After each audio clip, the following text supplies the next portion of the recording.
El humano está buscando la fórmula de la vida eterna. De hecho, por imposible que parezca, puede que ya hayan nacido las primeras personas que vivirán hasta los 1000 años. Hay bastantes probabilidades de que muchas personas que viven ahora lleguen a cumplir los 1000 años. Pero ¿cómo conseguimos pasar de ser meros mortales a la inmortalidad? El día que nacemos estamos destinados a morir. Hoy exploraremos las técnicas que emplean los científicos para prolongar la vida. El desarrollo de partes del cuerpo humano en el laboratorio, la clonación de los vivos y la congelación de los muertos, y la construcción de robots asesinos de tamaño microscópico que vivirán dentro de nuestro cuerpo para acabar con las enfermedades. Esta serie investiga cómo lo imposible se convierte en posible y cuál puede ser su significado en el futuro. La vida eterna debería ser un derecho de todos.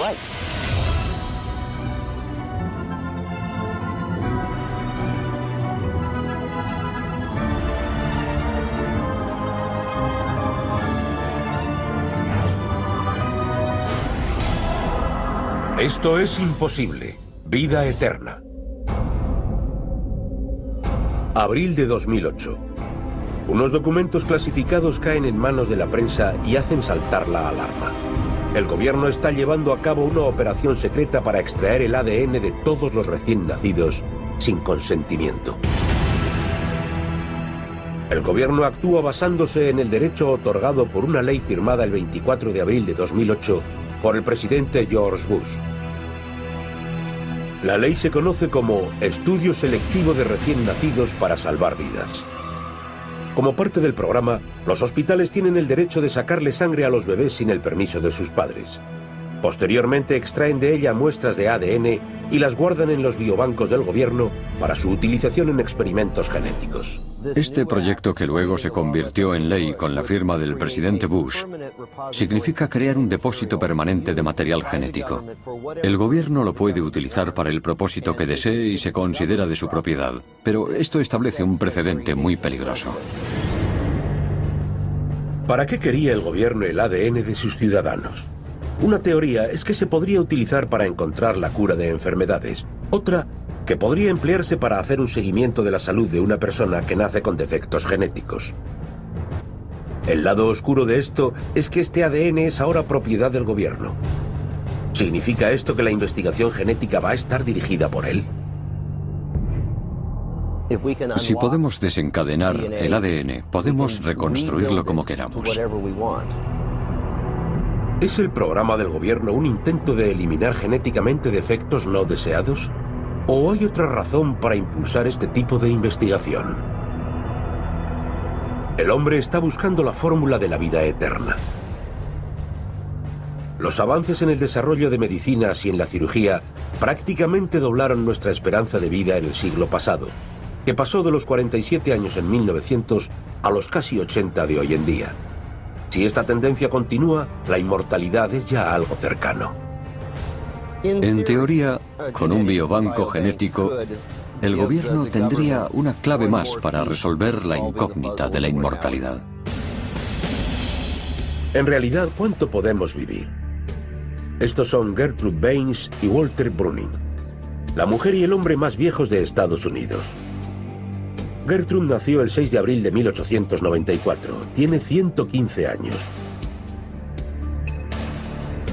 Walter nació el 21 de septiembre de 1896. Tiene 113 años. Según los diagramas de esperanza de vida del gobierno, ambos deberían haber muerto en la década de 1970. En su vida han vivido muchos cambios. Eran niños cuando estalló la guerra entre España y Estados Unidos en 1898. Tenían 20 y 17 años cuando comenzó la Primera Guerra Mundial. Pasaron la infancia sin ver jamás una bombilla. Gertrude tenía 9 años cuando los hermanos Wright pusieron a prueba el primer aeroplano. Y 75 cuando el hombre caminó sobre la luna. ¿Son Gertrude y Walter una visión de lo que puede ser el futuro normal de los supercentenarios? ¿Gente que supera de forma natural los 110 años sin los efectos del envejecimiento? Algunos dicen que 110 años puede ser el equivalente a la infancia en el futuro. Y quizá la gente pueda llegar a vivir 1000 años. Yo quiero vivir de forma indefinida. Ese siempre ha sido el objetivo de la humanidad. Creo que todos reconocemos que la muerte es una gran tragedia. Significa una pérdida enorme y creo que es justo lo que vamos a conseguir superar. La barrera que nos separa de la inmortalidad es la muerte. Desde el momento en que nacemos, en realidad empezamos a morir. Cada respiración, cada latido del corazón nos hace dar un paso más hacia la tumba. ¿Realmente podemos vivir para siempre? Nuestra idea es reunir el conjunto de tareas que hay que realizar para lograr la vida eterna. Primera, alterar genéticamente las células para que no dejen de multiplicarse. Al mismo tiempo, esta es la clave para ralentizar el envejecimiento. Segunda, desarrollar miembros que nos valgan de sustituto. Tercera, evitar la pérdida de células sanguíneas. Cuarta, construir minúsculos robots médicos que puedan vivir en nuestros cuerpos y combatir cualquier enfermedad. No os creáis que esto es tan descabellado. Nuestro objetivo, ver qué técnica puede permitir la vida eterna.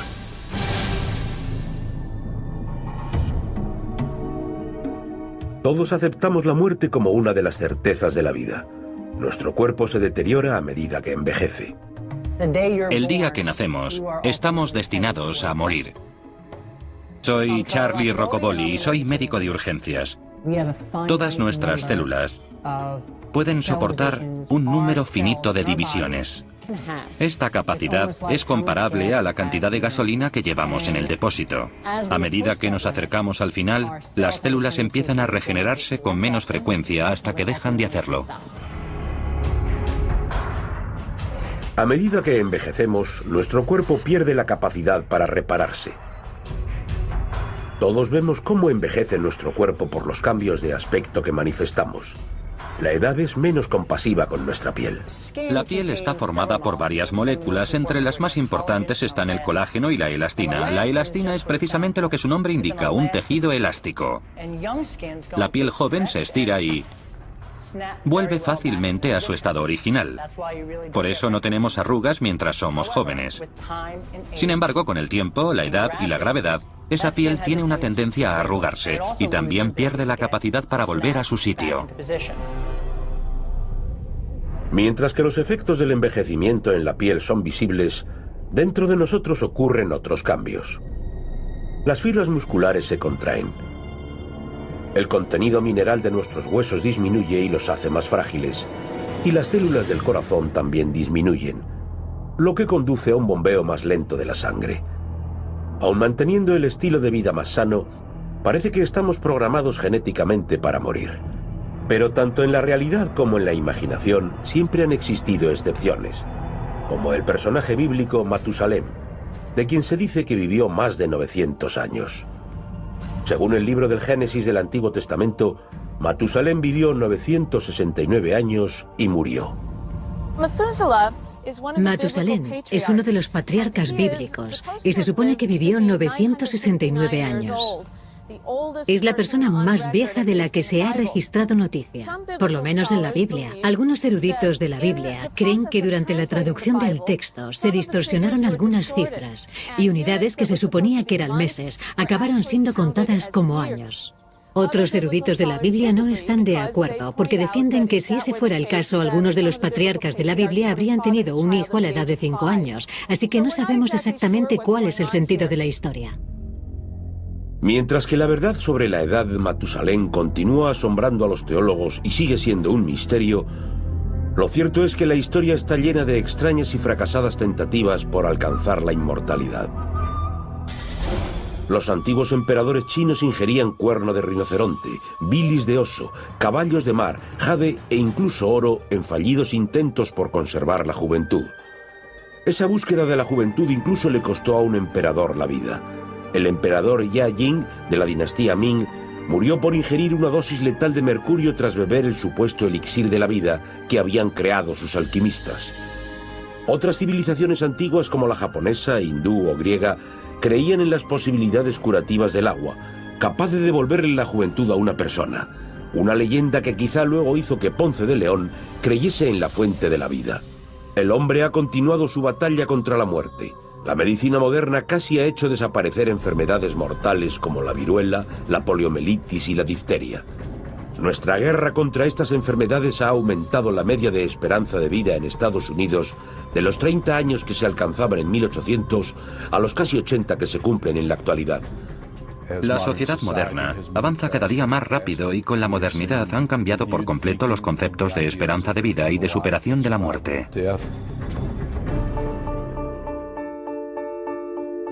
Entonces llegó un anuncio revolucionario. ¿Imposible? Decidirlo está en tus manos.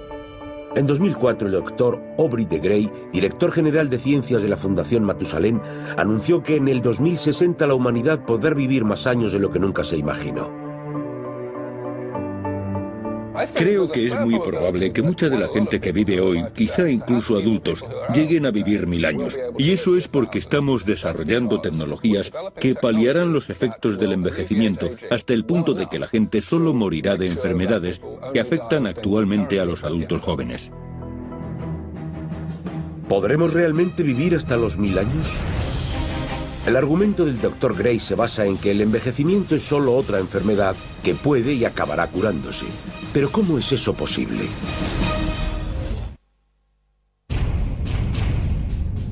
El deseo del hombre de engañar a la parca y alcanzar la inmortalidad dio lugar a mediados de los años 60 a una idea cuya polémica asombró al mundo. ¿Qué pasaría si congelásemos a los hombres, los almacenásemos durante décadas y los descongelásemos para devolverlos a la vida? El procedimiento se conoce con el nombre de criónica. El objetivo de la criónica es mantener a la gente en un estado de muerte legal que no es necesariamente biológica, hasta que tengamos tecnología suficiente para ser capaces de recuperarlos de su estado de criopreservación y remediar la causa que provocó su muerte. 1966, Glendale, California. James Bedford, de 73 años y profesor retirado de psicología, está muriendo de cáncer. James responde a un anuncio publicado por un grupo formado recientemente, la Sociedad de Criónica de California. El anuncio ofrece la congelación gratuita a la primera persona que se ofrezca a someterse a un procedimiento poco conocido llamado suspensión criónica. La criónica se parece a las intervenciones médicas de urgencia. La sangre se retira del cuerpo y se sustituye con una solución que protege al cuerpo contra el frío extremo. Pero el auténtico principio de la criónica es que una vez que se mantiene a alguien en nitrógeno líquido, esa persona puede permanecer en ese medio durante miles de años sin ninguna alteración en su estado. El 12 de enero de 1967, James Bedford está a punto de convertirse en el primer paciente de un osado experimento por alcanzar la vida eterna. A medida que se acerca la hora de su muerte, su médico, el Dr. Reynold Abel, le acompaña en el lecho con enormes tanques llenos de hielo. En cuanto Bedford cierra los ojos y da su última bocanada, el Dr. Abel empieza a envolver su cuerpo en hielo. El Dr. Abel y su equipo le quitan a Bedford la sangre y la sustituyen con un anticongelante y dedican 8 horas a envolverlo en hielo hasta que quede totalmente tieso. Luego lo trasladan a Phoenix y lo colocan en una cámara gigantesca de nitrógeno líquido llamada vaso Dewar. Este es el vaso Dewar donde se conservó a James Bedford, que fue la primera persona en ser criopreservada. Su familia lo atendió durante las 2 primeras décadas, pero el vaso empezó a tener problemas y lo metimos en uno de los vasos Dewar gigantes que tenemos en nuestra sala de cuidados. James Bedford fue un auténtico visionario. Fue la primera persona en ser criopreservada. Lo fue muchos años antes que los demás y todavía sigue en ese estado. 41 años después, Bedford permanece congelado para la inmortalidad bajo los cuidados de Tanya Jones, presidenta de la Fundación Alcor Life Extension, la mayor instalación de criónica del mundo. Pero Bedford no está solo. Otros 84 pacientes están también metidos en cámaras. Estas personas están literalmente congeladas en el tiempo y no envejecen, pero todavía no están listas para ser descongeladas. Todavía no podemos revivir a las personas que están preservadas porque tenemos que disponer de la cura para la enfermedad que los mató, sea un problema del corazón o el envejecimiento. Todavía tenemos que encontrar la solución a las enfermedades que matan ahora a la gente antes de poder despertarlos. La criopreservación consiste en un proceso de vitrificación que protege al cuerpo de la descomposición y de los cristales de hielo perjudiciales para las células. Esto se consigue bombeando nitrógeno líquido a los vasos Dewar. lo que mantiene a los cuerpos a una temperatura constante de 196 grados bajo cero. Esta es una cabina individual. Cada paciente que metemos aquí está rodeado por un material aislante y queda sujeto con estas correas. En cada uno de los vasos Dewar caben 4 cabinas individuales. Y lo que hacemos es subir las cabinas y meterlas en los vasos Dewar para realizar la criopreservación a largo plazo. En cierto modo, estos vasos Dewar son cápsulas del tiempo. Transportamos a gente que hoy no tiene cura a un momento desconocido del futuro en el que la medicina podrá tratarlos y curarlos de su mal. La criónica es una especie de póliza de seguros a la desesperada. Es una forma de decir que si todo lo demás falla, al menos puedes confiar en que la tecnología del futuro sea capaz de curar tu problema, incluso tu muerte. Es una mirada hacia un futuro en el que la vida eterna será un derecho de todos. ¿Serán resucitados los muertos y volverán a caminar entre nosotros para disfrutar de la vida eterna? Con la tecnología actual no podemos resucitar a ningún paciente criopreservado, pero creo que nos acercamos bastante. Así que yo estoy pagando un seguro de vida para criopreservarme en cuanto me declaren legalmente muerto. En este momento, la criónica es todavía una fantasía de la ciencia ficción. Pero estas mismas palabras se utilizaron para describir otro procedimiento atípico, una operación que significó un enorme avance en la prolongación de la vida. 3 de diciembre de 1967. Solo 11 meses después del experimento de James Bedford, el primer paciente de la criónica, se produce otro adelanto histórico en la búsqueda del hombre por la inmortalidad. El lugar, un pequeño hospital en Ciudad del Cabo, en Sudáfrica. El doctor Christian Barnard hace preparativos para conseguir lo imposible, realizar el primer trasplante de corazón entre humanos. Pero encontrar a un paciente voluntario es un problema. La idea de sacar el corazón todavía caliente de una persona recién fallecida y de colocárselo a otra persona parecía algo monstruoso. Sonaba a las películas de Frankenstein. A pesar de la susceptibilidad levantada, en noviembre de ese año Christian recibe la llamada que esperaba. El primer paciente que se ofreció voluntario para este tipo de trasplante de corazón fue Louis Waskansky, un tendero de 54 años que padecía diabetes y una forma terminal de enfermedad cardíaca. Necesitaba un corazón nuevo y se ofreció para someterse a esta operación de tanto riesgo en la época. Pero el doctor Barnard se pregunta dónde encontrará un donante sano de corazón para el trasplante. En esa época, la gente no estaba tan acostumbrada a la idea de donar órganos y el hecho de que un médico se acercase al familiar de un recién fallecido y le sugiriese la posibilidad de quitarle el corazón para implantárselo a otra persona tenía tintes macabros. Pero hubo una familia que demostró su valentía y una visión distinta de las cosas. El 3 de diciembre de 1967, un coche atropella a Denise Darvall, de 24 años, y le provoca graves daños cerebrales. Cuando a su padre le preguntan si donaría el corazón de Denise, el padre dice que sí. El doctor Barnard y el equipo de cirujanos se ponen manos a la obra para quitarle el corazón enfermo a Louis Waskansky y sustituirlo con el corazón sano de Denise. La operación duró 9 horas. El doctor Christian Barnard tuvo que reunir a un equipo de 27 personas para mantener en todo momento al paciente bajo control y asegurarse de que el corazón nuevo estaba sano durante la extracción al donante y durante su colocación en el pecho del receptor. Los médicos salen tras las 9 horas de operación conscientes de haber sido pioneros en superar una nueva barrera. Los médicos han realizado con éxito el primer trasplante de corazón entre humanos. La humanidad ha dado un valiente paso adelante en su búsqueda de la vida eterna. Actualmente cualquier miembro del cuerpo se puede sustituir igual que el silenciador o el carburador del coche. El trabajo de un cirujano es muy semejante al que realiza un mecánico cuando sustituye una pieza de un coche. Lo que pasa es que aquí hay menos posibilidades de cometer un error. Si tienes un problema con una pieza del coche y sigue haciendo ruido, vuelves al taller a que te la vuelvan a cambiar. Pero si cometes un error durante una operación y esa persona se muere, no hay segundas oportunidades. Descubrimos la manera de sustituir los órganos destruidos o defectuosos. Y cuando eso ocurrió, alguna gente empezó a pensar que quizá se podía empezar a derrotar a la muerte, que quizá en algún momento llegásemos a vivir para siempre. Pero a pesar de los beneficios, los trasplantes también tienen un lado oscuro. El éxito de los trasplantes ha sido también nuestra perdición. Cada vez hay más gente que cree que puede mejorar su vida o salvarse con un trasplante. Y el resultado ha sido que hay más gente esperando por riñones, hígados y corazones que órganos disponibles. Y mucha gente muere esperando a que le llegue el suyo.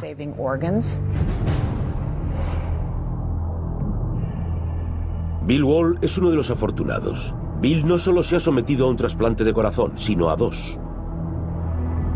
Tuve muchísima suerte. Estaba ingresado en Tucson, en Arizona, en la clínica Sarver Hart del University Medical Center, cuando recibí el corazón de Brady Michaels, actor y especialista aéreo de 36 años. Pero la oportunidad de vivir más tiempo tuvo extraños y escalofriantes efectos secundarios. En cuanto el corazón del donante empezó a latir en su pecho, Wall empezó a notar cambios en el gusto, las emociones y el temperamento. Bill Wall dejó de ser la persona que era. Desde el trasplante he desarrollado una serie de aptitudes totalmente opuestas a lo que era. Empecé a tocar la batería. Uno de los ídolos de Brady era Buddy Rich y Brady se relajaba normalmente tocando la batería. Ahora me ha dado por la tecnología. Y quizá el cambio más notable que atribuyo a Brady es que después del trasplante, de repente quería ayudar a la gente. Esta sensación se llama memoria celular. ¿Es posible que los órganos humanos lleven dentro parte de nuestra personalidad y que ésta pueda cambiar incluso la del receptor? He oído a varios pacientes hablar de que sus gustos son los de sus donantes o que sus hábitos son los de sus donantes. De hecho, esa es una de las razones de que tengamos dudas sobre realizar senotrasplantes, es decir, trasplantar órganos de un animal a un humano. No me parece demasiado descabellado decir que puede haber cambios, pero todavía no conozco datos que apoyen esta teoría. La verdad es que no me sorprendería que alguien a quien se le ha trasplantado el corazón o el riñón de otra persona se entere de cosas de esa persona y acabe pensando que manifiesta rasgos de su personalidad. En el caso de Wall, la reacción fue positiva. Pero ¿qué pasaría si el donante tuviese tendencias violentas o impulsos incontrolables? Podríamos hacernos la pregunta de manera infinita y por eso es importante tenerla en cuenta. Ha habido casos en los que el corazón procedía de alguien no especialmente bueno y los pacientes lo notaron. La memoria celular está en los órganos principales, como los pulmones o el corazón, depositarios de una gran cantidad de ADN, de buena parte de la personalidad del donante. La memoria celular es algo que no está demostrado. La gente debería consultar a su médico si por alguna razón nota algo extraño. Pero hay una persona que quizá demuestre que es un aspecto indiscutible. Anthony está cultivando órganos, un paso hacia un futuro en el que la gente no morirá, sino que cambiará de órganos una vez tras otra. Actualmente disponemos de cantidad de células que se pueden utilizar para crear tejidos y órganos para el futuro. ¿Es este el secreto de la vida eterna? ¿Utilizar tejidos de los muertos para cultivar miembros humanos en frascos?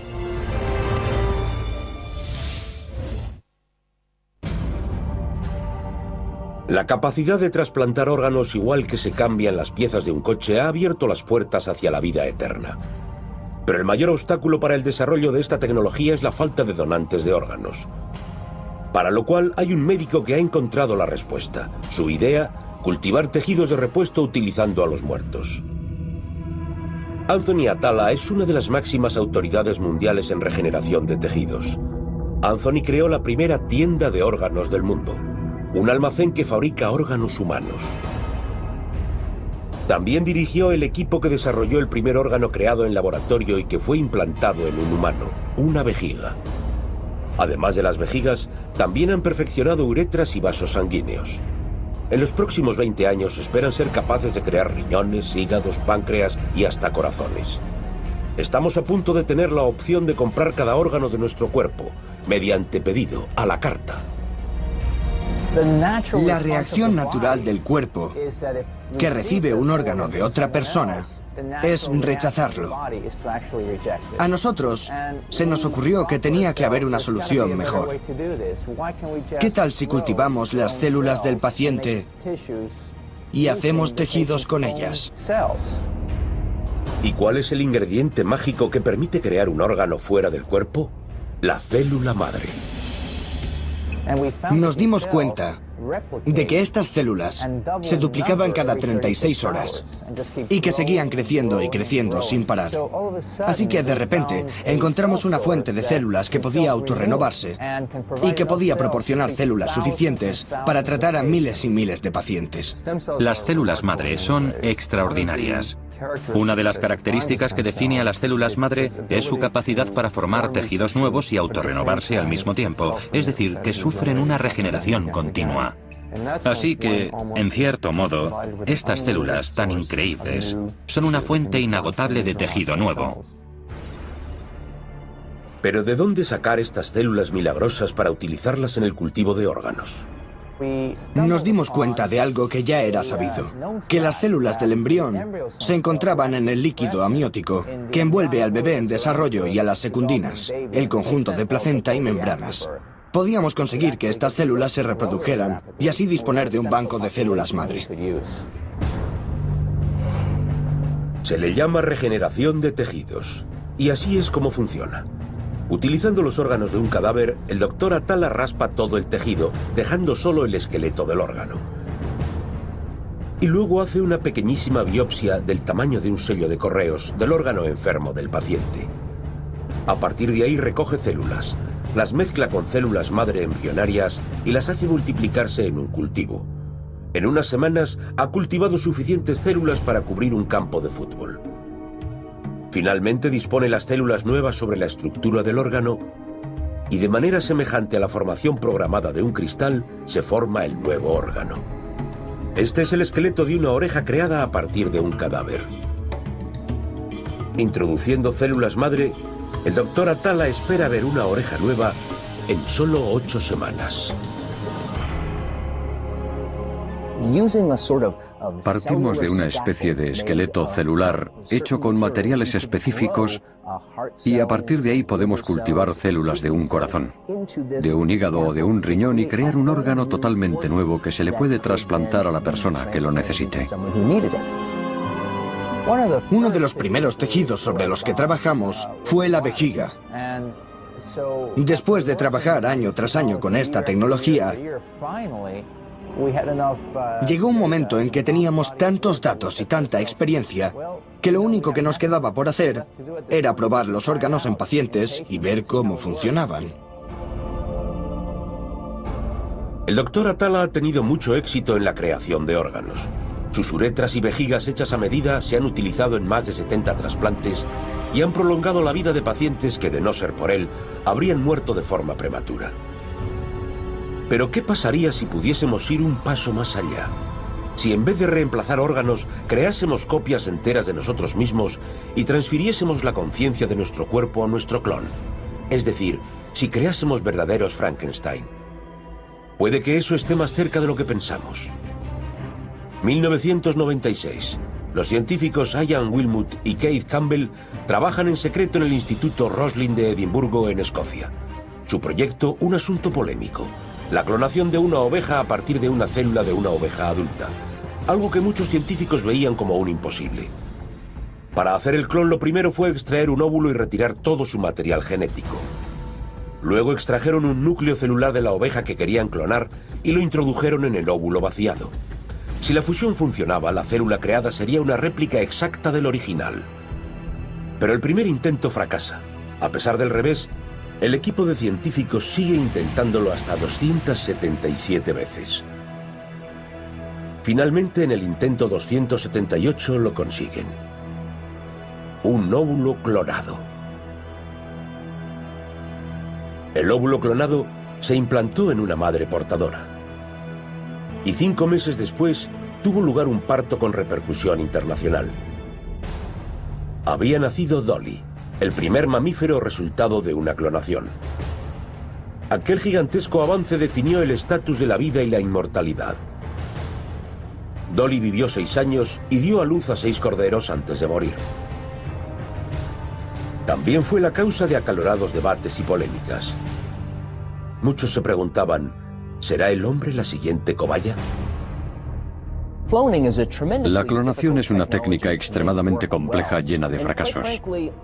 Me parece totalmente normal que la gente se preocupe por los usos que se le pueden dar a la clonación. Sin duda implica riesgos para la salud. Los mamíferos clonados han acabado teniendo pequeños defectos que nadie esperaba. No son necesariamente réplicas saludables de los animales de los que fueron clonados. En el mundo de la biología hay un AD y un DD, antes de Dolly y después de Dolly. La vida puede brotar de nuevo a partir de la vejez. Entonces, ¿es la clonación nuestra fuente de la juventud? ¿Nuestro elixir mágico de la inmortalidad? La investigación en clones de un científico abre las puertas todavía más hacia la vida eterna. El doctor Robert Lanza investiga la resurrección de especies extinguidas de animales a partir de la clonación de su ADN. Hemos creado ganaderías enteras. Hemos clonado un gaur, también hemos clonado a un animal conocido como banteng. De hecho, las células estaban congeladas y lo que hicimos fue resucitar a un animal que había muerto hacía un cuarto de siglo. Yo creo que cada vez se van a utilizar más estas técnicas y que no solo se van a clonar organismos completos y especies en extinción, sino que se van a clonar tejidos y células que se puedan utilizar para restaurar tejidos dañados y aumentar la longevidad. Pero el doctor Lanza es tajante cuando se trata de humanos. Toda la comunidad científica está de acuerdo con que la clonación humana no solo no es ética, sino que no es segura. Lo cual no quiere decir que la gente no la utilice en el futuro y que abuse de ella. Imaginen las implicaciones de esta tecnología. Parque Jurásico podría convertirse en realidad. Incluso los muertos podrían resurgir de sus tumbas. Pero para vivir para siempre en sentido estricto, primero tenemos que encontrar la manera de hacer que nuestros cuerpos sean invulnerables a las enfermedades y al proceso de envejecimiento. Y puede que la respuesta a nuestro futuro eterno esté en los horrores del pasado.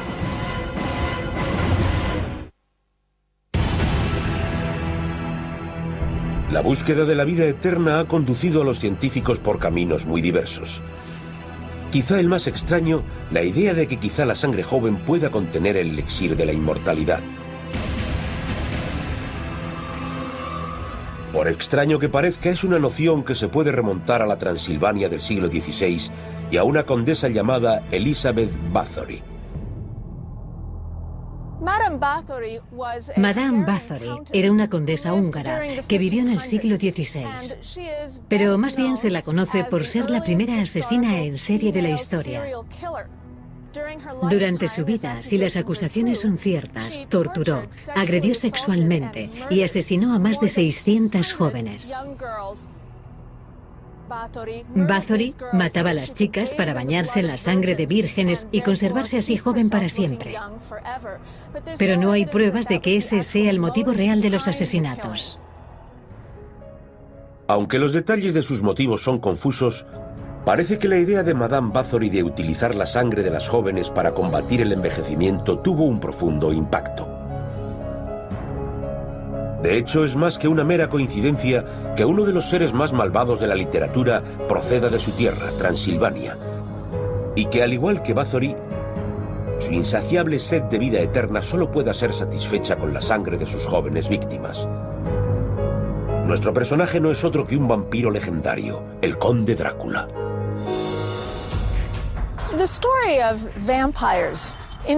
La historia de los vampiros, de seres o espíritus que chupaban la sangre, la vida y la vitalidad de los seres humanos, es muy antigua y se difundió por todo el occidente de Europa, además de existir en otras culturas del mundo.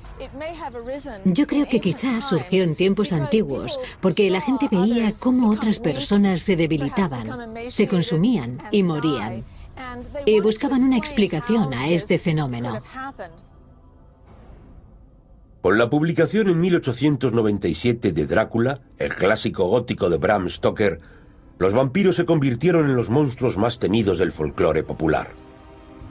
Con su hábito de chuparle la sangre a sus víctimas hasta robarles la vitalidad, siempre se los identificó con la inmortalidad.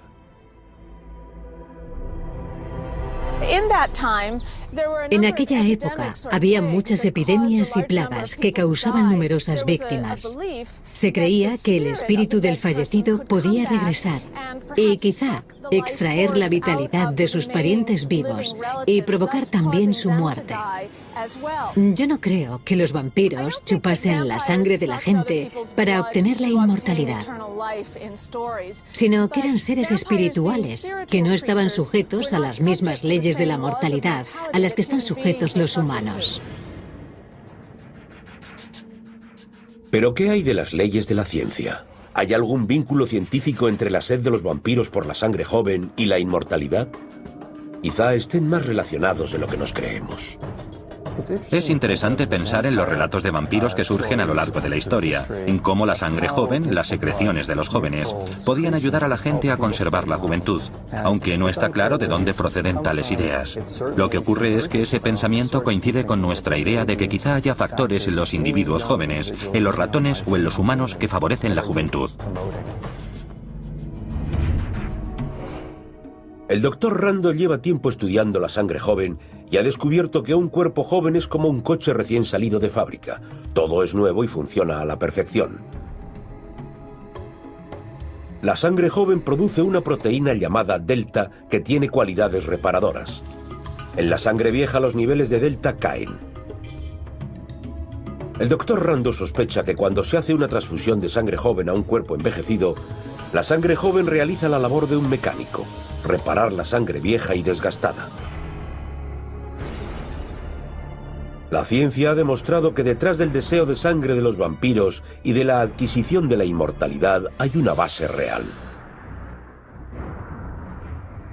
Para comprobar esta teoría, el doctor Rando realizó un extraño experimento en 2007. Seleccionó a un ratón viejo y a un ratón joven y conectó sus aparatos circulatorios. A medida que la sangre del ratón joven entraba en la del viejo, ocurrió algo extraordinario. Nos dimos cuenta de que las células madre del ratón viejo respondían mucho mejor.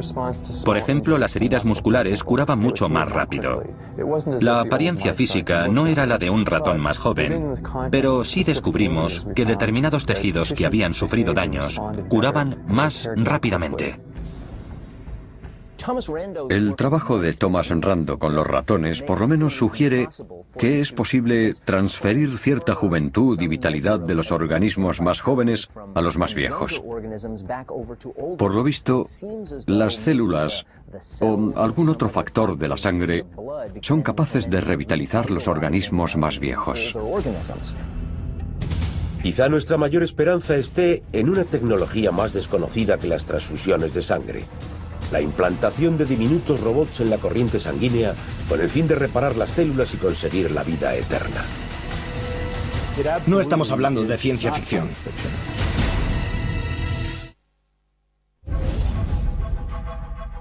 El secreto de la búsqueda de la inmortalidad por el hombre podría estar en un extraordinario invento de la tecnología invisible a primera vista: robots más pequeños que una mota de polvo, pero con capacidad para reparar las células en cuanto empecemos a dar muestras de envejecimiento o desgaste. En un laboratorio de la Universidad de Wake Forest, en Carolina del Norte, esta tecnología aparentemente imposible se está haciendo realidad. No estamos hablando de ciencia ficción. Ya hemos inventado gasas para las quemaduras que matan a las bacterias sin utilizar antibióticos. Así las bacterias no se hacen resistentes a los antibióticos. El causante de esto son las nanopartículas de plata, que ya se emplean en la actualidad. Los nanorobots son la última arma de alta tecnología diseñada para combatir la enfermedad. Su objetivo, buscar y destruir los virus mortales. Estos increíbles robots de la sangre, construidos fundamentalmente de carbono, son como 1 millón de veces más finos que un pelo humano. Si pongo uno de estos robots, que tiene un ancho de 1,5 nanómetros, al lado de una cadena de ADN, el ADN podría envolverlo. Así de pequeño es. Estos diminutos asesinos se construyen uniendo átomos y moléculas microscópicos y tienen el aspecto de unos seres un tanto peculiares. Se les puede denominar parásitos manufacturados con increíbles cualidades curativas. Una de las claves de la inmortalidad es la erradicación de las enfermedades terminales, como el cáncer, que mata a 7 millones de personas al año. Una vez inyectados en la sangre, los nanorobots localizan el tumor y se adhieren a él. Desde el exterior se proyecta un rayo láser que atraviesa la piel y calienta las partículas de plata del nanorobot, y se produce una reacción química que destruye el tumor. El Dr. Carroll ha comprobado en su laboratorio la eficacia de nanorobots para curar el cáncer en los ratones. Los resultados son sorprendentes. Hemos desarrollado una máquina que se puede introducir en el cuerpo para atacar un cáncer. Y aunque no podamos ver el cáncer en un IRM u otra modalidad de visionado, hemos comprobado que el tumor desaparece. Es rápido, no se reproduce, y los animales están totalmente sanos. Aquí vemos a los robots rodeando un tumor. Este ratón tiene un tumor, esto de aquí. En cuanto introdujimos los robots en el ratón, empezaron a acumularse aquí, en el tumor. El tumor aparece como una mancha negra porque lo tapan las nanopartículas. Este tumor ha sido atacado por las nanopartículas y estas lo van a matar. Pero ¿qué pasaría si estos nanoasesinos se volviesen contra su huésped y empezasen a atacar los órganos sanos de nuestro cuerpo? ¿Correríamos el riesgo de ser destruidos desde dentro? ¿Podría esta tecnología diseñada para prolongar la vida acabar acortándola? No sé si somos suficientemente responsables para manejar esta tecnología y ostentar esta clase de poder. Si la utilizamos para curar el cáncer, genial, pero tal como hemos sido a lo largo de la historia, yo tengo el presentimiento de que somos capaces de convertirla en un arma biológica de destrucción masiva. Y creo que ahí está el peligro de la biotecnología, que se puede hacer muchísimo bien, pero también se puede provocar mucha destrucción. Corremos el peligro de introducir en el cuerpo aparatos que no deberían estar dentro de nosotros. De hecho, pueden utilizarse para el mal, aunque también se pueden utilizar para protegernos de los males que existen en la actualidad. Al parecer nos encontramos al límite de un fenómeno conocido como velocidad de escape. Tener una esperanza de vida indefinida y prevenir y curar por completo el envejecimiento. Lo imposible está cada vez más a nuestro alcance. Vivir hasta los 1000 años o más está dejando de ser un sueño. Pero ¿hasta qué punto no sería una pesadilla?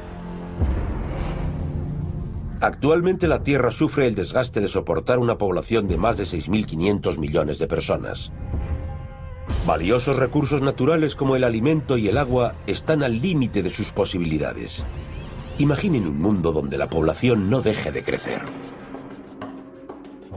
¿Qué nos pasaría si jamás estuviésemos amenazados por la muerte? Si nuestra actividad dejase de tener consecuencias. Si las relaciones pudiesen continuar eternamente. Yo creo que eso eliminaría en buena medida lo que nos define como humanos y que esa prolongación de la vida no sería una panacea, sino un auténtico infierno. Algunos ven la inmortalidad no como el infierno, sino como el amanecer de una nueva era revolucionaria y fascinante, donde ya no pesará sobre nosotros el pensamiento de la muerte y el envejecimiento. Una era en que seremos capaces de cumplir nuestros sueños y deseos. ¿Por qué tenemos que morir? A lo mejor, el caso es que a lo largo de la historia, la muerte siempre ha tenido sentido. Pero ahora podemos decidir si queremos que esa sea la misma realidad del futuro.